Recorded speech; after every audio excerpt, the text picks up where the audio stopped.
معزز سامعین السلام علیکم۔ بسم اللہ الرحمن الرحیم۔ شیطان انسان کو ہر وقت اپنے شکنجے میں لانے کی کوشش کرتا رہتا ہے۔ جب شیطان بندے پر حاوی ہو جاتا ہے تو اس بندے کے ذہن میں مختلف قسم کے وسوسے پیدا کرتا رہتا ہے۔ وہ ہر طرح سے انسان کے دل و دماغ میں ایسے خیالات پیدا کرتا رہتا ہے کہ انسان کو اللہ تعالیٰ کی راہ پر چلنے سے دور کر دوں۔ شیطان انسان کے دل میں کبھی ایسے خیالات لاتا ہے کہ اللہ کون ہے، اس کو کس نے پیدا کیا، اللہ کا وجود ہے کہ نہیں ہے۔ کبھی انسان کے دل میں نماز ادا کرتے ہوئے مختلف خیالات آتے ہیں، اور کبھی بیماری کی حالت میں انسان وسوسے کا شکار ہوتا رہتا ہے۔ کبھی ہم اپنے روزمرہ زندگی کے کاموں سے تنگ آ کر سوچتے رہتے ہیں، اور کبھی غربت کی حالت ہم کو پریشان کرتی رہتی ہے۔ کبھی ہمارے مسلمان بھائیوں کے ساتھ ایسا ہوتا ہے کہ باجماعت نماز ادا کر رہے ہوتے ہیں اور نمازی کے دل میں ایسے خیالات آتے ہیں کہ اس کو پتہ ہی نہیں چلتا کہ وہ نماز میں کیا پڑھ رہا ہوتا ہے۔ اسی خیالات میں نمازی گم ہوتا ہے کہ امام سلام پھیر دیتا ہے۔ اس طرح ہم سوچ میں پڑ جاتے ہیں کہ ہم نماز، روزے، حج کیوں ادا کرتے ہیں۔ سب سے زیادہ مشکلات ان لوگوں کو پیش آتی ہے جن کے ذہن میں جنسی وسوسے شیطان ڈالتا ہے۔ جب شیطان کسی عورت کو آپ کے لیے انتہائی حسین کر کے آپ کے دل و دماغ پر حاوی کر دیتا ہے تو پھر انسان پوری طرح سے شیطان کے شکنجے میں چلا جاتا ہے۔ جنسی خواہشات پر تمام برائیوں کی جڑ بن جاتی ہے۔ انسانی ذہن گندے خیالات کا مرکز بن کے رہ جاتا ہے۔ آخر یہ سارے خیالات ہم کو کیوں آتے ہیں؟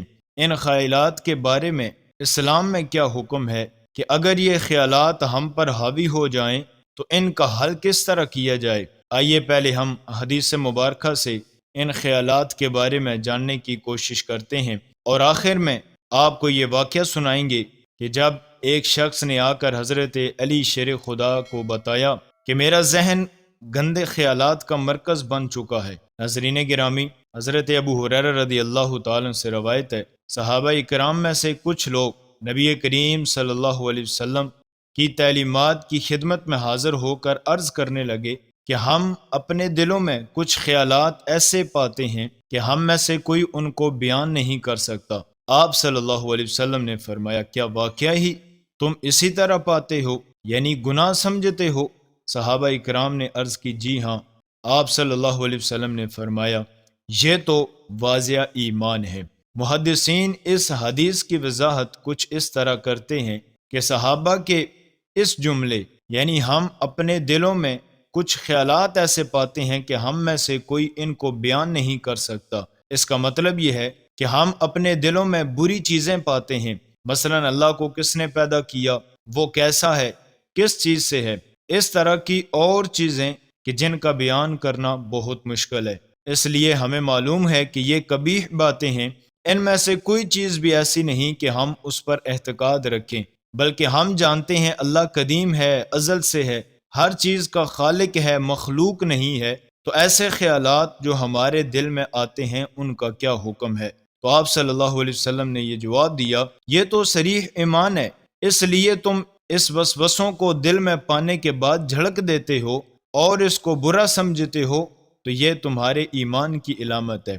لہٰذا ان خیالات اور وسوسوں سے پریشان نہ ہو، اور ان کا علاج یہ ہے کہ ان کی طرف بالکل دھیان نہ دیا جائے۔ بعض علماء نے وسوسوں میں مبتلا اشخاص کی تسلی اور تسکین کے لیے کہا ہے کہ جس طرح چور اس گھر میں جاتا ہے جہاں کچھ مال و متاع ہوتا ہے، اسی طرح جس دل میں ایمان ہوتا ہے شیطان وہاں آ کر وسوسے ڈالتا ہے۔ برے خیالات کا آنا شیطان کا ایک عمل ہے۔ شیطان وسوسوں کے ذریعے انسان کو اپنے رب سے دور کرنے میں ہمیشہ ہی سے کوشش میں لگا ہوا ہے۔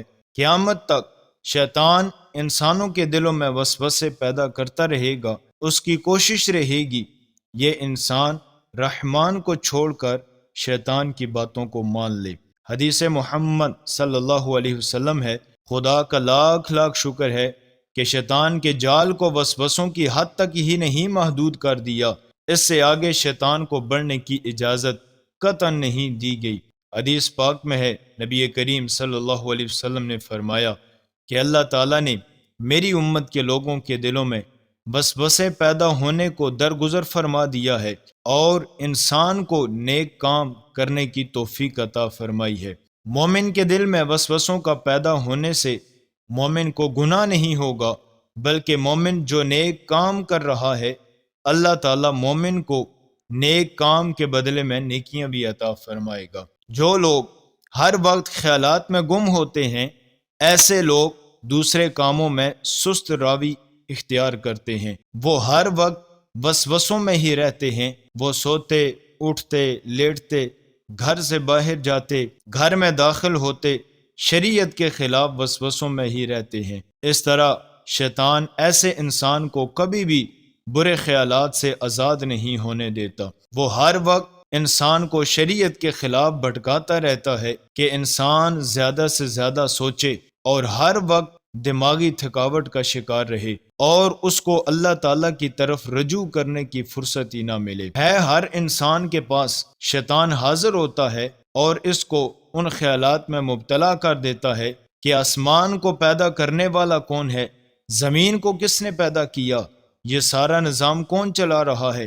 نعوذ باللہ، شیطان انسان کے دل میں یہاں تک خیالات لاتا ہے کہ اللہ تعالیٰ کو پیدا کرنے والا کون ہے۔ اگر انسان پر شیطان حاوی ہو جائے تو اس انسان کو چاہیے کہ اللہ سے دعا کرے، اے اللہ مجھے شیطان مردود سے چھٹکارا عطا فرما۔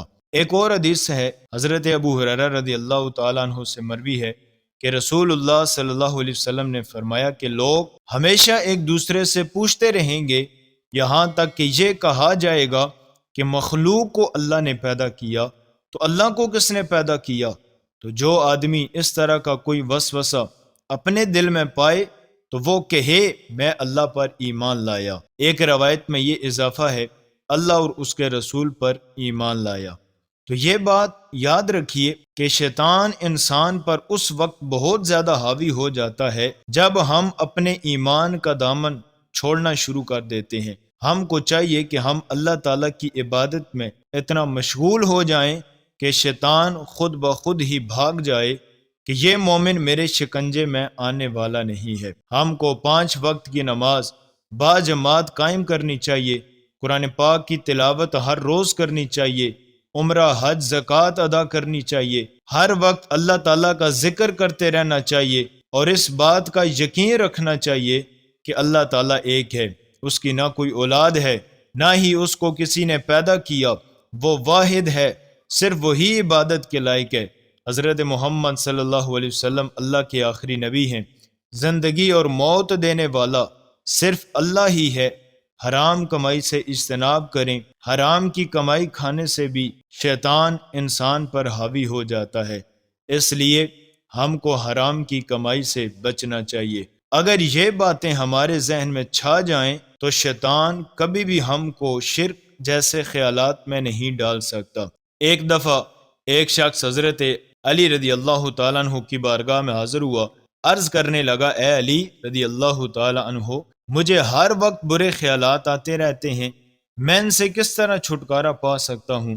حضرت علی نے فرمایا کہ حرام کی کمائی اور حرام کے کاموں سے ہمیشہ اجتناب کرو، کیونکہ حرام کی کمائی اور حرام کاموں کی وجہ سے بھی انسان کے دل میں برے خیالات آتے رہتے ہیں۔ جب بھی تم حلال کی روزی کھانے کے لیے اپنے دسترخوان پر بیٹھو تو یا غفور یا اللہ یا رحمان پڑھ کر پھونک مارو۔